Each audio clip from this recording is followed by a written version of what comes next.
juga kami percaya kepada sebab kami ada di sini mengikut dan mengiring Engkau.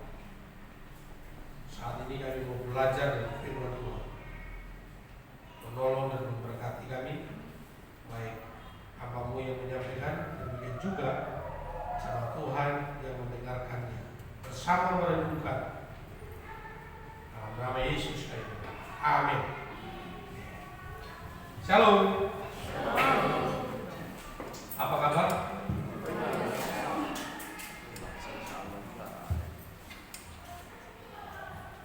Sifat saya. Ya.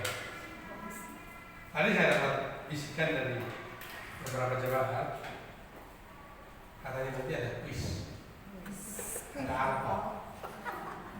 Luar biasa ya. Jadi siap-siap. Nanti ada kuis, dan kemudian dapat angpau. Ini tak mau dapat angpau ya. Saudara-saudara yang dikasih oleh Tuhan Yesus Kristus, hari ini saya ingin menyampaikan satu tema berkaitan dengan menjadi berkat bagi semua. Menjadi berkat bagi semua. Pasal 17 adalah doa Tuhan Yesus untuk murid-murid. Jadi pasal 17 dalam Injil Yohanes ini adalah doa Tuhan Yesus untuk murid-murid. Lalu kemudian di ayat yang ke-15 sebenarnya, ayat 15 sampai dengan ayat 26 sampai ayat 26, bukan ayat 23 tapi sampai 26. Karena ada satu topik, satu poin juga yang saya ambil dari ayat selanjutnya. Nah, untuk bacaan tadi memang ada sampai ayat 23. Saudara-saudara, memang tidak kebetulan, atau bisa juga kebetulan, hari ini adalah hari ulang tahun Imlek yang ke-2023 yang disebut dengan Imlek, ulang tahun baru Cina ya, tahun baru Cina. Saya coba baca-baca juga berkaitan dengan tahun baru Cina. Memang ada beragam secara juga ya, ada beragam secara berkaitan dengan tahun baru Cina ini. Informasi yang lain mengatakan bahwa pada zaman dahulu zaman kuno ya, sebenarnya Imlek itu dirayakan oleh para petani setelah musim dingin, lalu kemudian mereka memasuki musim semi. Gitu ya. Jadi mereka akan beralih dan menikmati suasana musim semi. Itu berarti ada panen atau menikmati berkat-berkat Tuhan, begitu ya. Jadi kalau musim dingin mungkin situasinya akan lebih berbeda, tidak terlalu leluasa barangkali. Nah itu yang informasi yang bisa kita dapat. Lalu kemudian yang menarik dari petani-petani itu adalah pada saat merayakan tahun baru ini, melewati musim dingin, lalu kemudian memasuki suatu era baru, kalau saya menyebutnya ya, satu masa baru menyambutnya musim semi itu, respon mereka itu luar biasa. Mereka melakukan pesta, mereka bersuka cita ya, dan meyakini bahwa mereka akan makmur, mereka akan menyambut satu keberhasilan yang lebih baik lagi dari masa-masa sulit yang mereka lalui kemarin. Begitu kira-kira. Wah, ini sesuatu kalau di dalam ilmu spiritual, di dalam ilmu spiritual, ini disebut dengan iman ya. Mereka ada semacam optimisme, ada semacam satu keyakinan bahwa musim dingin telah berlalu, musim semi telah tiba. Di sini mereka akan menikmati kemakmuran, menikmati berkat-berkat, ya, baik itu hasil panen, hasil kebun dan segala macam mereka akan menikmati. Dan mereka bersyukur doa itu, bersuka cita.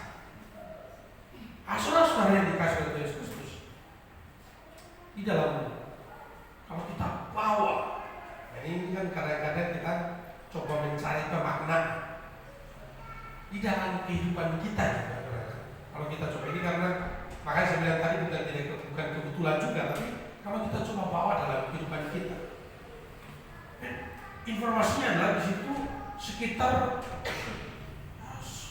2000 atau 3000 tahun sebelum Masehi, mereka sudah melakukan ini,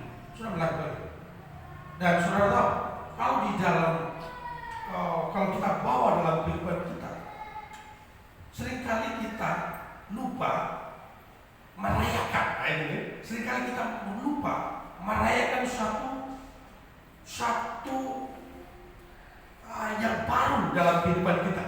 Ini bagaimana saya membahasakannya? Jika saya mesti hati sebagai rasa besar. Misalnya kita melewati masa yang sulit, ya. Kita melewati masa yang sulit seperti tadi mereka petani-petani melewati masa yang dingin, kemudian masuk masa musim semi. Jadi di sini, di titik ini mereka bersuka cita, mereka merayakannya, mereka bergembira bersama. Nah, ini saudara-saudara saya, ini positif sekali. Jadi mereka mau menyambut sesuatu yang baru, mereka memasuki sesuatu yang baru, mereka menghadapi sesuatu yang baru. Setelah mereka melewati musim dingin, ada semacam suatu rasa syukur dalam tanda petik, ya. Ada suatu respon yang positif dari mereka ini. Lalu ada lampion seperti ini dipesan khusus dari saya. Saya juga menarik mencari sejarah dari lampion. Lampion itu dipakai orang zaman dahulu kuno pada zaman dahulu. Itu untuk mengusir roh jahat. Jadi pegang itu roh jahat lari. Memang secara harfiah setelah kita lihat itu mas pegang begitu, kemudian tangan ya kan dia pakai data. Karena secara kitabnya usir dalam nama Tuhan Yesus, usir dalam nama Tuhan. Tapi soalnya lampion itu mereka bawa, tapi ada tarangannya. Ini kalau saya cuma buka ruang sedikit, saya ini kan dosen tafsir, ya, jadi saya tafsir aja. Jadi waktu mereka bawa itu kan belum ada lampu listrik, dulu belum ada. Karena mereka bawa itu terang. Jadi seperti dengan cahaya yang mereka bawa itu seperti mengusir setan gitu, ya. Mengusir setan. Sebenarnya bukan mengusir setan, supaya mereka bisa lihat jalan. Ya. Ada terang. Kalau ada terang, kegelapan hilang. Kegelapan itu saudara-saudara yang dikasih. Lalu kemudian saya coba melihat sejarah orang Batu. Sejarah Batu. Di sini ada yang Batak sini, Batakku ada. Kemudian sejarah orang Batak zaman dahulu mereka memanggil namanya Debata Mula Jadina Bolong. Jadi Debata Mula Jadina Bolong itu adalah suatu dewa yang mereka sembah, dan dewa ini kalau dia sudah meminta nyawa memang harus ada yang disembelih. Tapi begitu orang-orang Batak bertobat kepada Tuhan, mereka tidak lagi menyembah kepada Debata Mula Jadina Bolong, tapi mereka menyembah kepada Debata Yesus Kristus. Ini kata debatanya itu tetap ada. Tapi mereka tidak lagi orientasinya kepada yang roh yang zaman dahulu, tapi mereka kalau lolos sedemikian rupa bahwa dia lebih hebat, Yesus lebih hebat daripada jembatan ini, dia minta nyawa, ini yang ada merugikan manusia ini. Itu sebabnya si nomensen melawan dalam sejarah gereja itu. Kemudian banyak orang percaya kepada Tuhan, tapi tetap mereka kalau orang Batak mereka menyembah kepada Debata Yesus Kristus. Saudara, saya balik ke Yunani. Orang Yunani menyembah atau memuja yang namanya Logos. Logos itu adalah merupakan pengetahuan tertinggi. Karena orang Yunani itu filosofinya, filsafatnya sangat tinggi. Ya, mereka memuja sekali pengetahuan. Ya, mereka mengagungkan pengetahuan. Itu orang Yunani. Dan pengetahuan tertinggi Logos. Nah, saudara tahu, waktu Yohanes menghadapi orang-orang Yunani dan bicara tentang Tuhan, dia bilang apa? En arche en holos. Firman itu telah menjadi manusia dan firman itu Logos. Jadi Yohanes, saudara bisa tangkap ini saudara. Yohanes tidak anti dengan pemahaman orang Yunani yang memikirkan tentang yang paling tinggi adalah Logos. Tapi ketika Yohanes masuk untuk menjangkau mereka, dia bilang Logos itu yang paling tinggi menurut pemahaman kamu. Tidak ada selain itu Tuhan. Nah, orang Yunani percaya kepada Tuhan. Orang Yunani percaya kepada Tuhan. Itulah yang Paulus kemudian di dalam 1 Korintus, kepada orang Yunani aku menjadi seperti orang Yunani. Kepada orang Yahudi aku menjadi seperti orang Yahudi. Kepada budak aku menjadi seperti budak. Kepada orang merdeka aku menjadi seperti orang merdeka. Apa tujuan? Supaya aku dapat memenangkan mereka. Wah, keren banget. Jadi kalau saya pakai baju merah begini, aku berada di sekitar orang-orang Chinese. Jadi supaya aku dapat memenangkan mereka. Gitu ya Kevin ya? Tapi Kevin nggak pakai baju merah ya? Macam bukan Chinese. Apalah warna baju ya Kevin ya? Yang penting ada lampion. Saudara-saudaraku yang dikasih oleh Kristus, dari Injil Yohanes, doa Tuhan Yesus ini tentu kepada murid-murid. Ya, murid-murid, doa Tuhan Yesus itu yaitu supaya mereka memiliki semacam satu pemahaman atau suatu kesadaran. Dan ini yang paling terkenal sekali ketika gereja-gereja secara interdenominasi, sebenarnya gereja-gereja secara interdenominasi terpecah-pecah, tapi ayat ini selalu dipakai juga, yaitu supaya mereka menjadi satu. Ini ayat yang familiar juga. Tapi pada kesempatan ini saya juga memakai ayat ini untuk bisa menjelaskan tentang bagaimana kita menjadi berkat bagi banyak orang atau bagi semua orang. Caranya gimana? Kalau saudara lihat wajah-wajah baju merah itu, tentu orang-orang asing. Mereka orang-orang asing. Ada yang dari China. Lihat baju-baju merah. Foto di Cibubur. Paulina baju hitam atau baju merah? Gimana caranya supaya kita bisa jadi berkat? Saudara, kalau kita perhatikan ayat 15 sampai ayat 19 dari teks kita, hidup dalam kebenaran. Firman-Mu adalah kebenaran. Saya baca ulang buat teman-teman sekalian. Ayat 15 dia bilang begini, aku tidak meminta supaya engkau mengambil mereka dari dunia jadi Tuhan.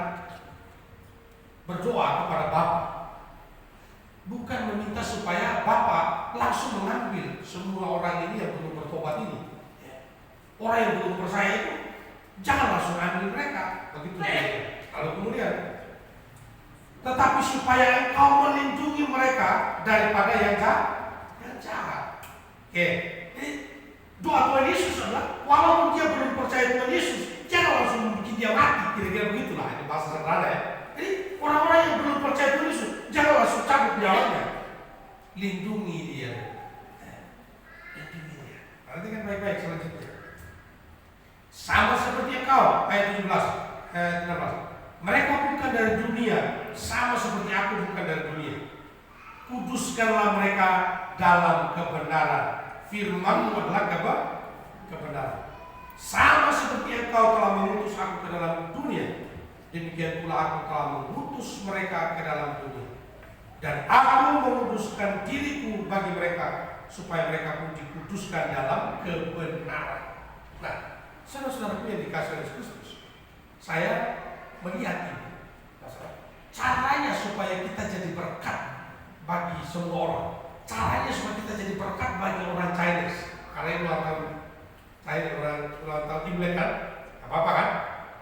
Caranya supaya kita jadi berkat bagi mereka adalah jadi berkat melalui kebenaran. Ada amin, saudara? Jadi berkat melalui kebenaran. Jangan lihat temanmu Chinese setiap belum Kristen, lalu kemudian kamu bilang, Tuhan mendingan ambil aja nyawa dia. Jangan begitu. Tuhan Yesus berdoa, jangan ambil mereka dari dunia ini, tapi peliharalah mereka. Itu Tuhan Yesus bilang begitu. Nah, Tuhan Yesus bilang begitu. Lalu bagaimana caranya? Biarlah kebenaran firman Tuhan itu mereka diubahkan. Perhatikan baik-baik. Jadi kira-kira beginilah saudara. Saya juga belajar sejarah. Sebenarnya juga zaman Orde Baru itu kan nggak ada perayaan Imlek, nggak boleh. Zamannya Gus Dur baru boleh. Saya mungkin pernah baca sejarah. Kenapa? Karena negara-negara yang komunis yang merayakan, negara-negara komunis yang merayakan Imlek. Ya. Indonesia waktu itu bukan komunis, itulah pemahamannya. Tapi zamannya Gus Dur sudah mulai longgar. Tapi ingat, perayaan Imlek itu bukan agama, itu budaya. Itu budaya. Nah, saudara-saudara yang dikasih oleh Kristus, begitu zamannya Gus Dur mengizinkan perayaan-perayaan Imlek, menurut saya jangan kita anti dengan budaya, tapi bagaimana kita menggarami budaya itu melalui kebenaran yang kita pegang. Ini penting sekali. Ini penting sekali. Yesus datang ke dalam dunia juga melalui budaya, Bapak. Setuju gak, Bapak? Dia Tuhan. Dia lahir di kandang Indah Betlehem dalam budaya Yahudi. Dia disunat enggak? Disunat. Dia dibaptis enggak? Padahal baptisan itu sebagai tanda orang percaya kan. Sekarang apakah Yesus juga perlu harus percaya? Kan gitu kan. Dia Tuhan. Ini sulit sekali, tapi semua dia lakukan itu karena apa? Dia berada di lingkungan budaya Yahudi yang memang dia harus mengikuti budaya. Jadi tidak anti budaya, saudara. Tapi bagaimana budaya itu dikelola supaya sesuai dengan firman Tuhan. Saudara-saudaraku yang dikasih oleh Kristus. Karena itu perayaan Imlek menurut saya ini bukan sesuatu yang keliru, tapi mari kita melihat ini sebagai kesempatan di mana kebenaran disampaikan. Kesempatan di mana kebenaran disampaikan. Firman adalah kebenaran. Firman Tuhan adalah kebenaran, tapi juga Yesus adalah kebenaran. Kalau saudara baca Injil Yohanes, akulah jalan, kebenaran dan tidak ada seorang pun yang datang kepada Bapa. Tapi kalau saya punya Alkitab, saya sengaja memang bawa tadi untuk kelas sekolah minggu dan untuk terjemahan sederhana. Nah, dia menyebutnya. Jadi Yesus adalah kebenaran dan kemudian kita juga harus mengajarkan ajaran yang benar.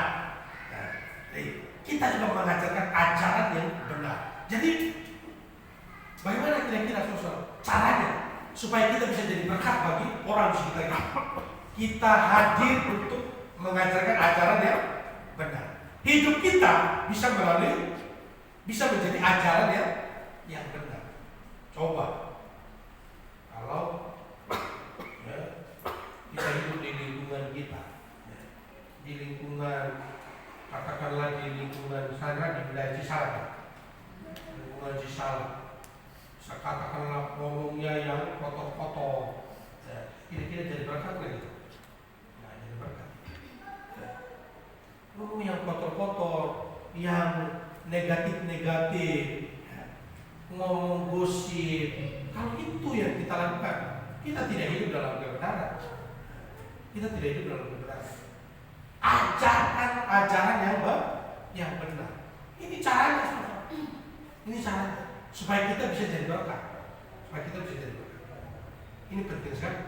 Saudara berada di mana? Di Mekarsari, di Cisalak, di Depok, di Gunung Putri, di Cilengsi. Di mana saja kita berada, saudara, hiduplah dalam kebenaran. Saya jadi ingat waktu di dalam Yakobus pasal 5 ya. Yakobus pasal 5. Benar. Jadi doa orang benar besar kuasa. Pernah dengar ya? Doa orang benar besar kuasa. Jadi orang benar yang kayak gimana?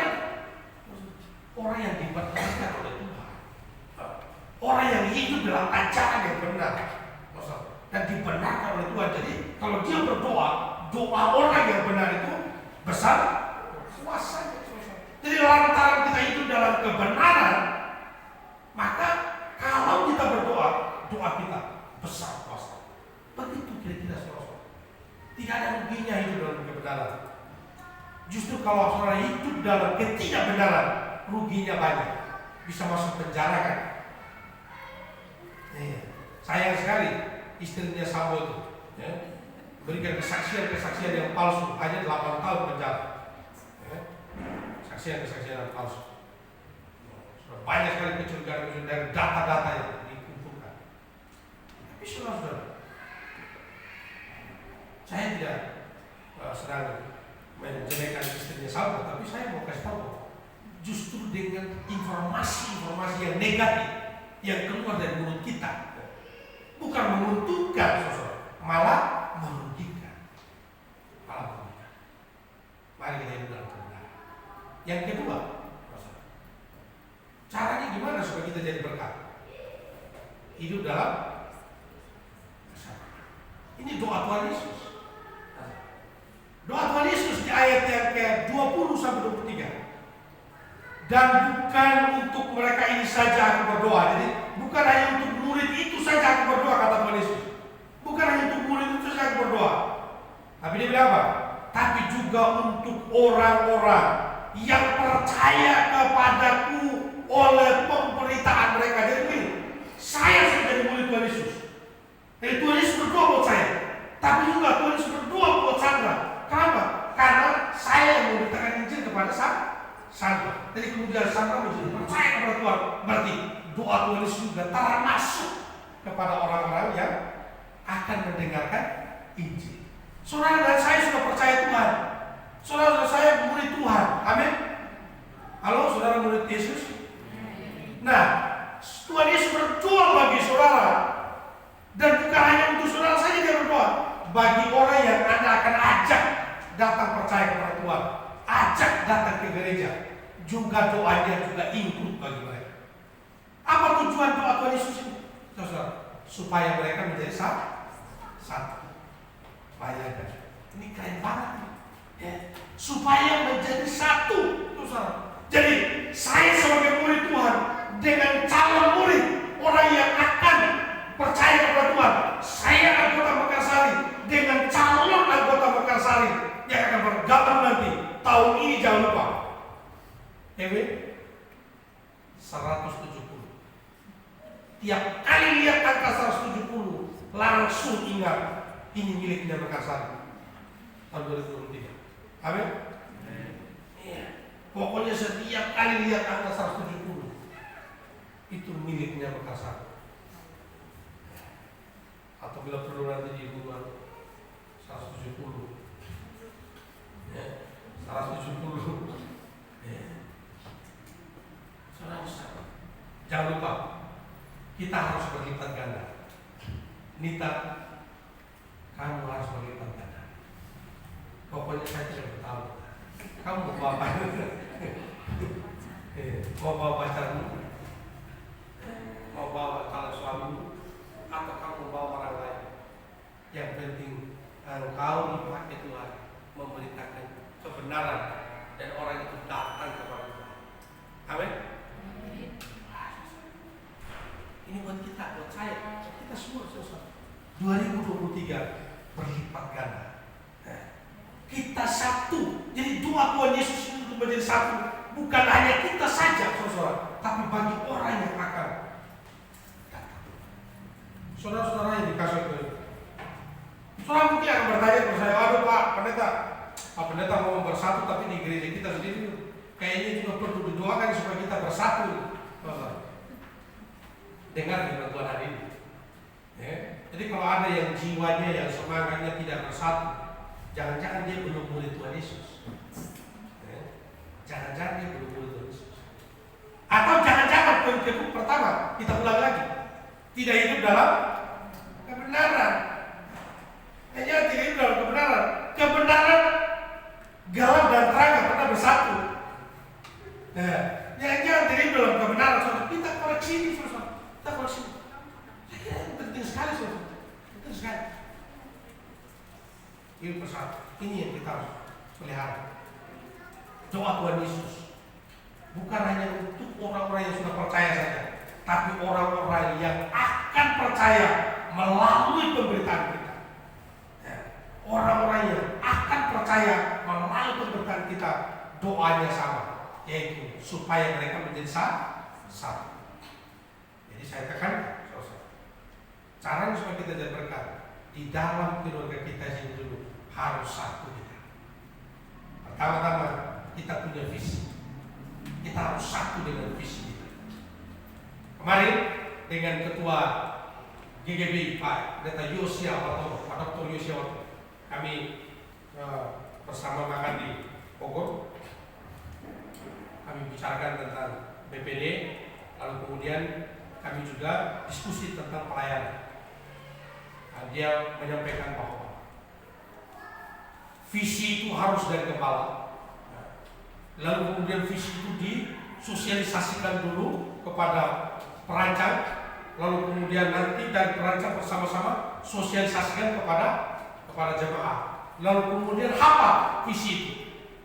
Jadi visi itu harus dihafal, dijiwai, lalu kemudian baru kita bisa sukseskan bersama-sama. Jangan sampai kita nggak hafal visinya. Berarti kalau nggak hafal, jadi kemungkinan besar kita tidak menjalaninya.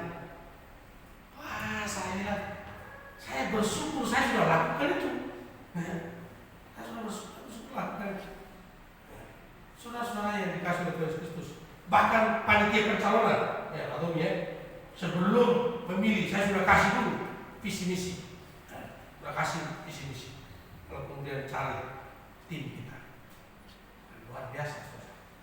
Dan kalau ide itu yang disampaikan oleh ketua GGB kita ternyata Mekarsari sudah melakukannya, 170 bukan sesuatu yang sulit. Amin ya. 170 bukan sesuatu yang sulit.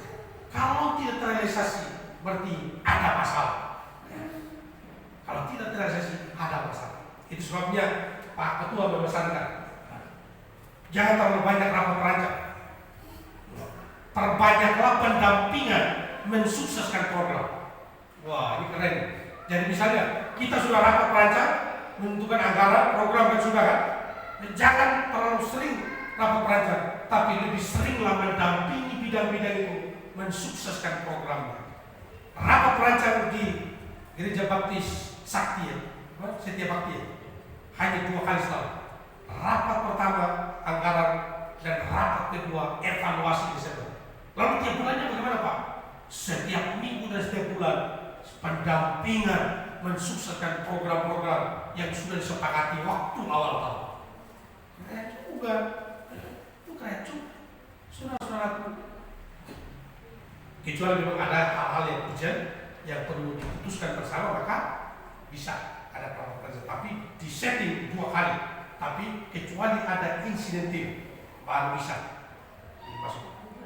Kita, maka saya sudah putuskan 2 bulan sekali.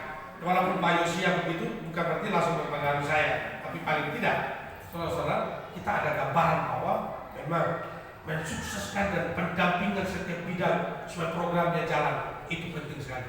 Maka dengan demikian 170 2023 bukan sesuatu yang sulit. Amin. Saudara-saudaraku, kesatuan penting sekali. Ini doa Tuhan Yesus.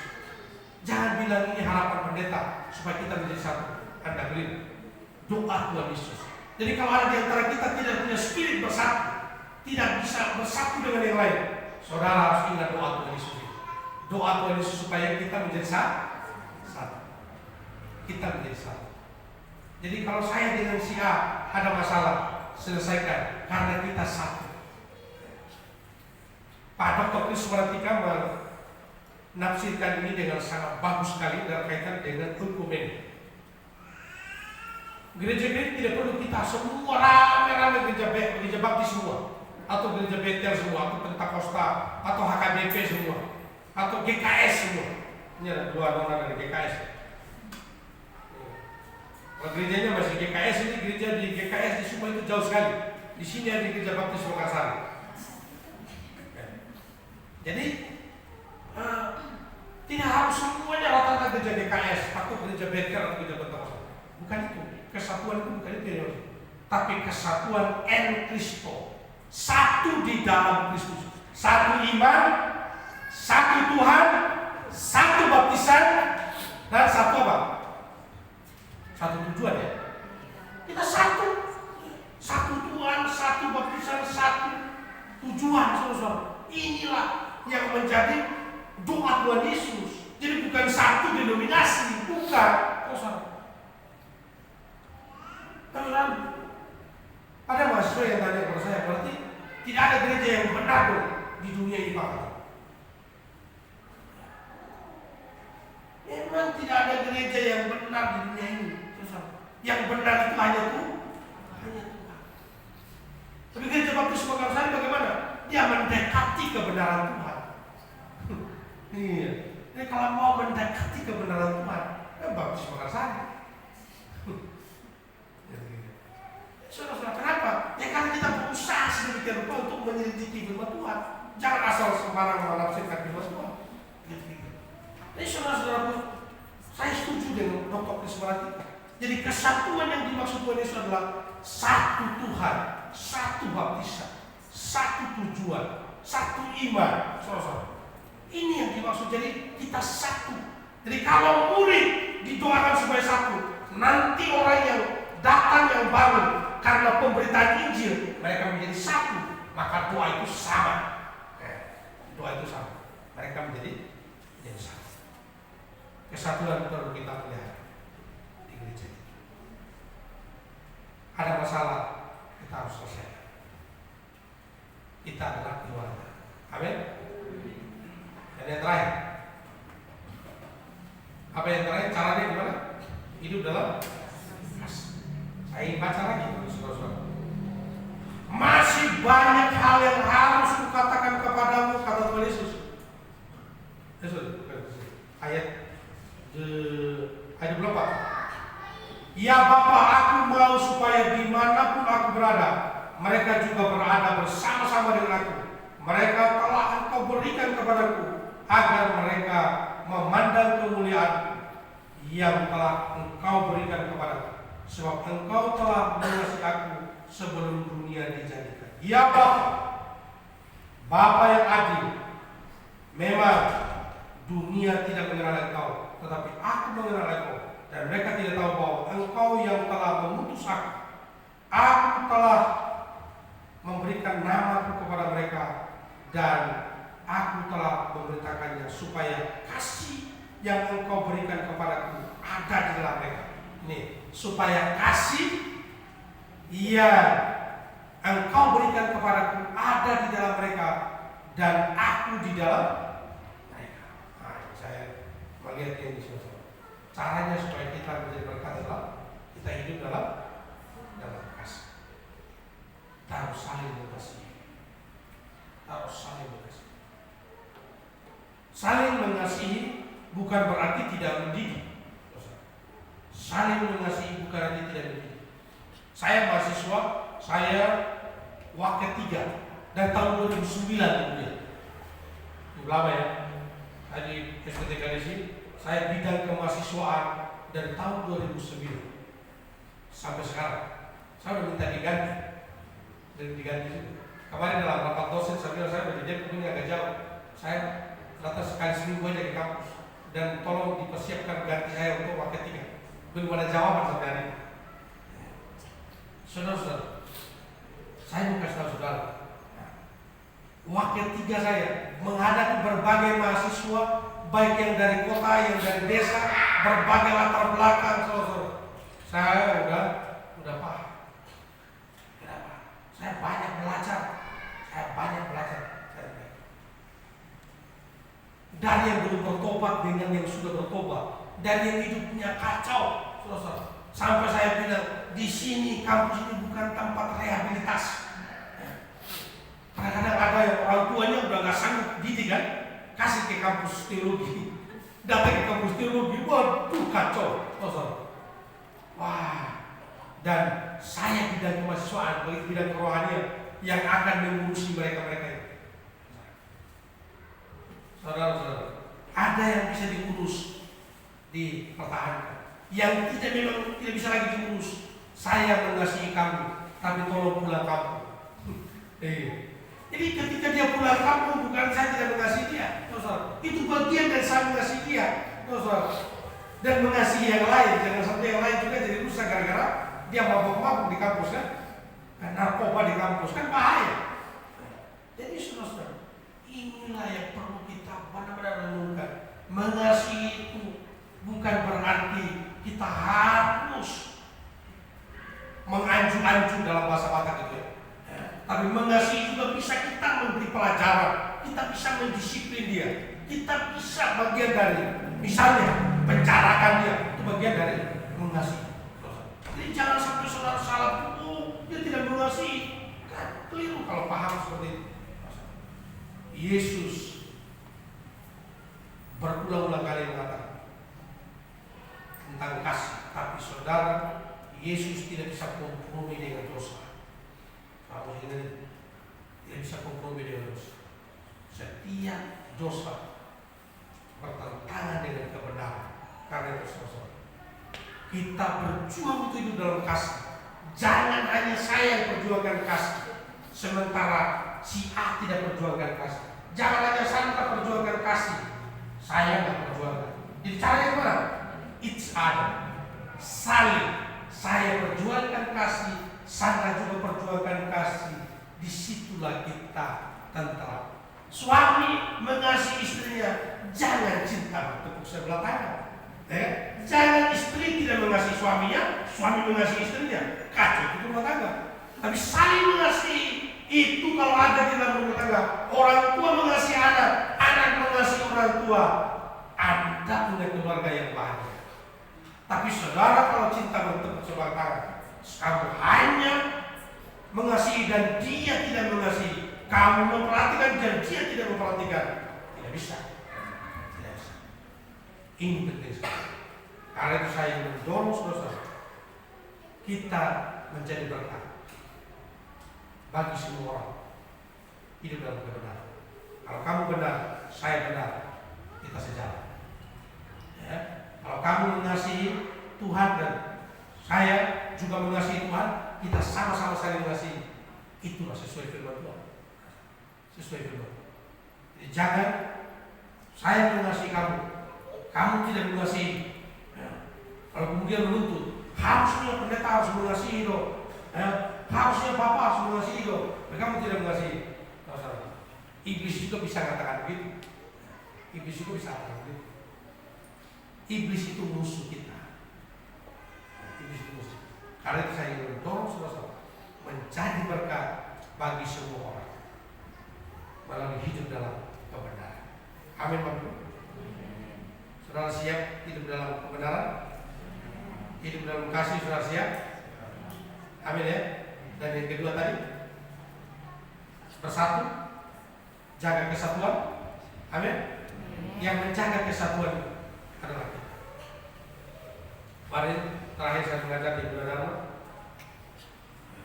saya menekankan tentang Pancasila. Saya bilang,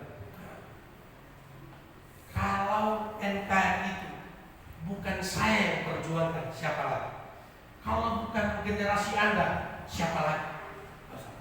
Ini penting sekali. Saya kira itu satu poin yang penting sekali. Kita ideologi kita Pancasila Indonesia ini sudah final. Lalu kemudian kita, oh bukan saya, biar mereka aja yang jadikan itu ideologi. Nggak bisa. Ya. Siapa yang memulai? Saya. Jadi mahasiswa didorong dalam diri dia harus ditanamkan ideologi Pancasila harga mati. Tidak ada ideologi lain. Siapa yang memulai itu? Saya. Saya bilang kepada mereka, kasih tahu dirimu, bilang ingatkan dirimu dari diri saya memulai bahwa Indonesia ini ideologinya adalah Pancasila. Begitu terus. Mulai dari saya dan kepada orang lain. Kesatuan itu dimulai. Harus mulai dari saya. Saya mau bersatu. Saya cinta kesatuan. Kalau itu kita, maka orang lain akan terimpartasi. Amin. Mari kita berdiri bersama.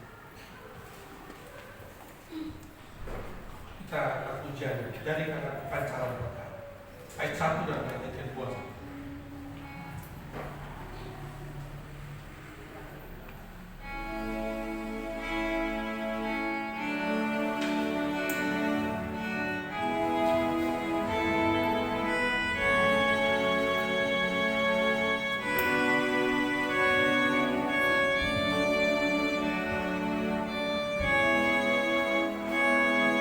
Jalan hidup berliku-liku.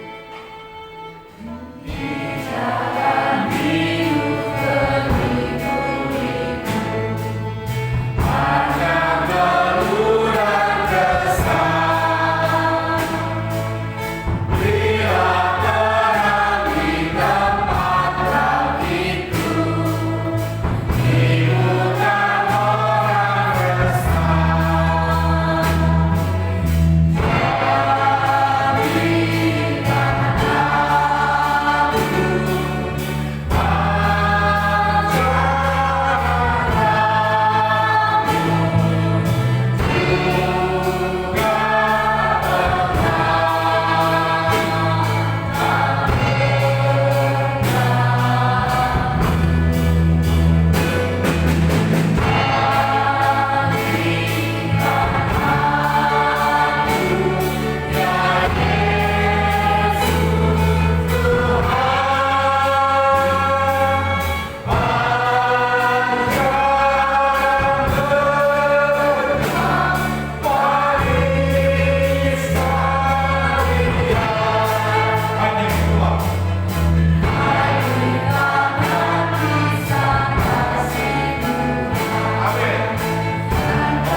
Supaya menjadi berkat bagi semua orang melalui hidup yang benar,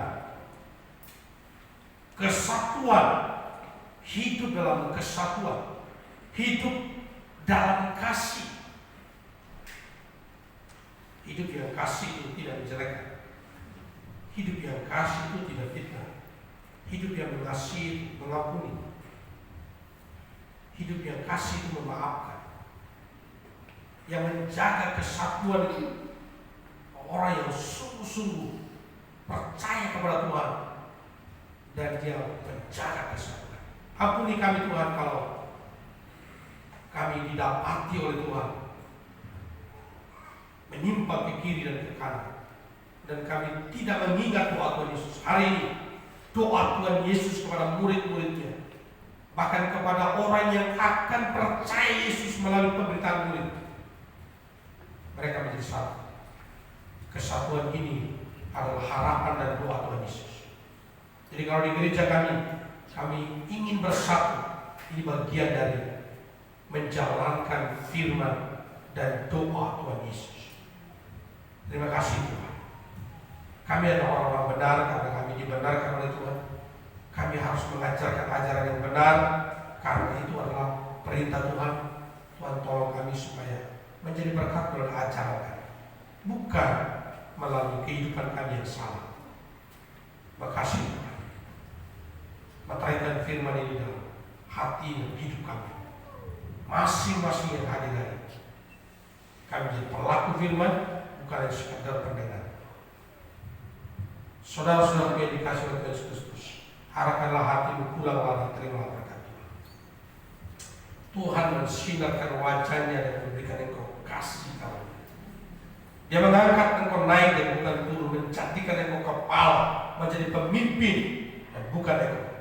Setiap yang engkau kerjakan di dalam kasih dan takut akan Tuhan, dibuat Tuhan berhasil.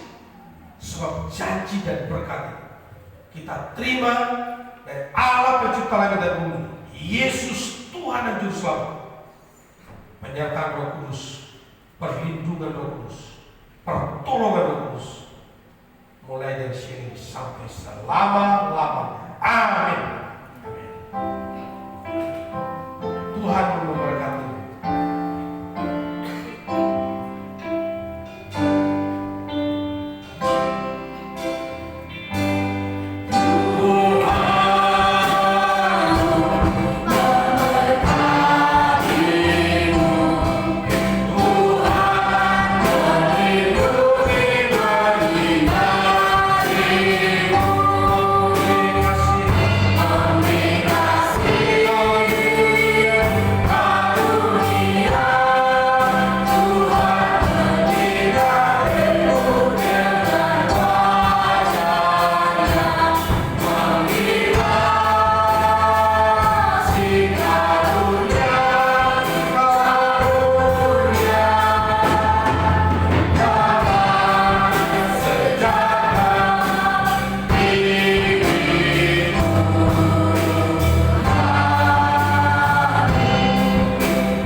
Ada 5 angpau, begitu ya informasi yang saya dapatkan. Benar, saya tidak bercanda. Ada 5 angpau yang isinya dengan jumlahnya pasti ya ada.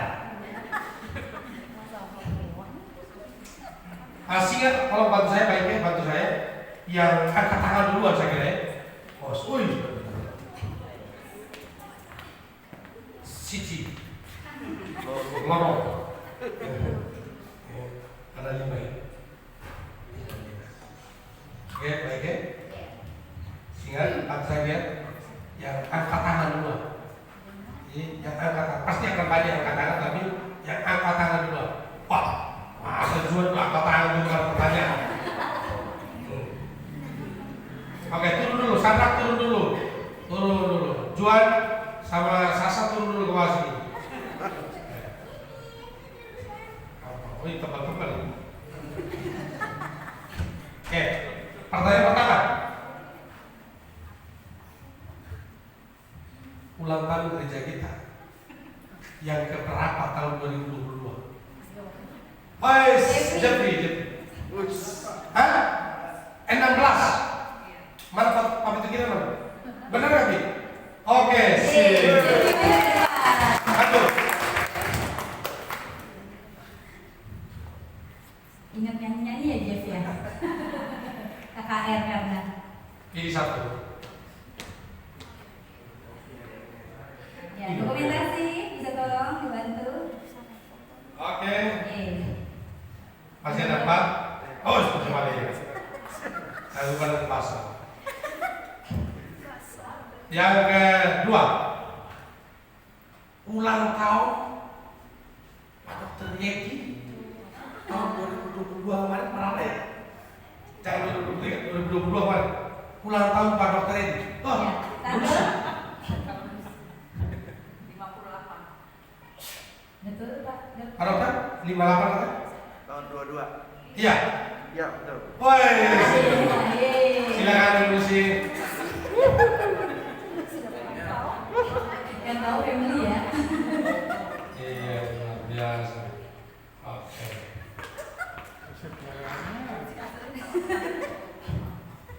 Saya undang Papi Tigiran bisa maju Pak. Kasih pertanyaan Pi. Ya. Kalau bantu dulu kasih pertanyaan sini. Soal ini agak berat ini. Ayo Pi.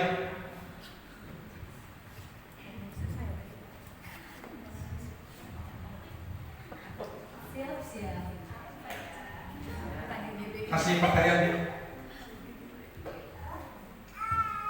Ulang tahun Pak Eli Wih. kemarin. Ya. Tidak berlaku untuk Tidak berlaku untuk keluarga, oke? Ya. silakan. Hei, Sandra. Berapa Sandra? Berapa? Yang kencang. Tadi saya kedengaran tadi. Angkanya berapa? 42. Sandra maju.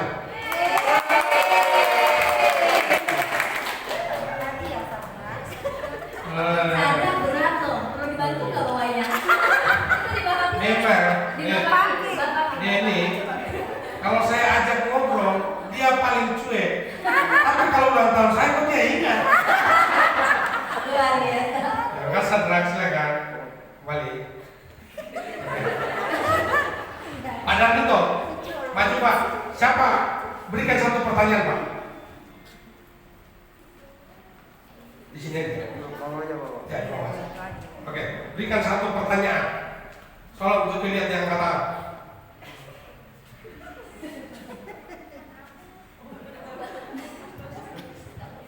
Hah?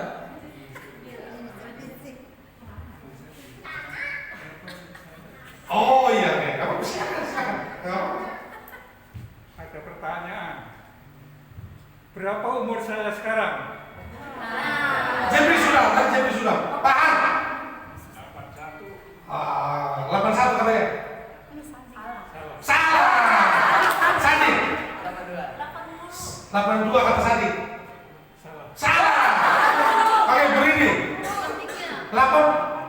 Salah. Salah. Saya berjauh nggak? Saya berbicara. Misalnya berapa? 83 betul. 83. Salah kata Allah. 83 jalan 82. Jalan 83. Berarti 82. Ya oke. Misalnya jawab 83. Sadik 82 katanya ya? Berarti siapa yang Yang betul? yang benar yang mana? Sadik ya? Ini saya tahu. Cara mencari solusi ini paling gampang. Yang tanggal berapa? Tanggal berapa? Tanggal 26 26 Juni. 26. bulan 6 tahun 40. Bukan, tahu tanggal 26 bulan 6. Sekarang Mas berarti 82. Jadi nanti kalau bulan 6 baru 83. Berarti saya dapat. Maju tadi. Tadi. Iya. Jadi untuk mencari solusi itu gampang. Pokoknya bisa aja. Masih ada satu. Bu Maria, si maju Bu Maria. Kasih pertanyaan dulu.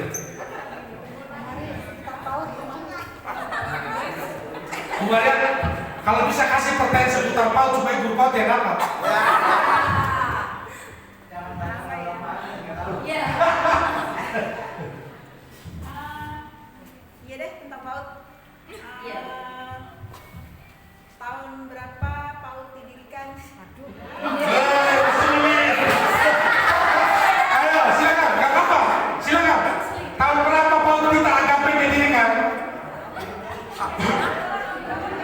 Guru-guru nggak tahu. Itu seumur Angel. Siapa? Tolong, ulang. Benar. 2002. Betul Bu Maria? Bu, papi yang tahu. Papi, Bu Lucy sama Papi 2002 katanya.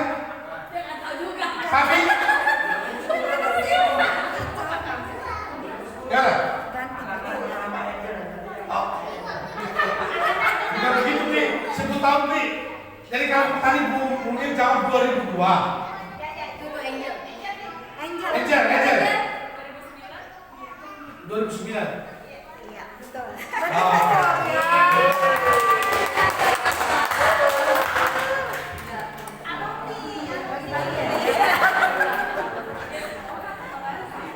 Jadi harus angkanya ya.